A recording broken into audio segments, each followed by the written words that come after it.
សួស្តីបងប្អូនទាំងអស់គ្នាស្វាគមន៍សាជាថ្មីមកកាន់ Channel របស់ខ្ញុំឬ video របស់ខ្ញុំអញ្ចឹងថ្ងៃហ្នឹងផងដែរខ្ញុំមកបង្ហាញពីរបៀបចូល login Telegram ចាស់មកវិញអញ្ចឹងអ្នកទាំងអស់គ្នាដែលមិនទាន់ទាញយក Telegram យើងអាចទាញយកសិនហើយយើងចុច download មកសម្រាប់ខ្ញុំបាន download រួចហើយបន្ទាប់មកយើងចេញមកក្រៅយើងចុចចូលពាក្យ Telegram ចឹងចុច start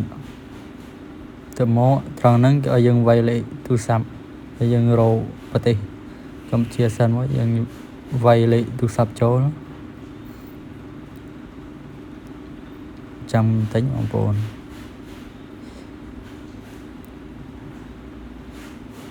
ចឹងមកដល់កន្លែងហ្នឹងវាផ្ញើលេខកូដទៅកាន់ email ដែលយើងបាន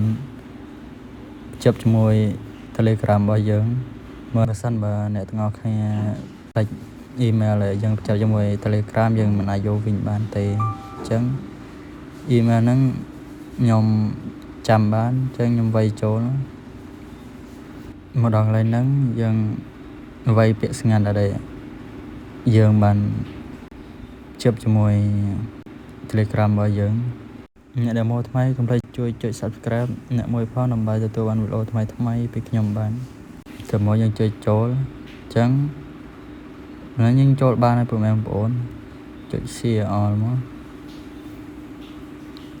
ប៉ុណ្ណឹងយើងចូលបានហើយបងប្អូនអញ្ចឹងវីដេអូខ្ញុំមានតែប៉ុណ្្នឹងទេជួបគ្នានៅវីដេអូក្រោយបាយបាយ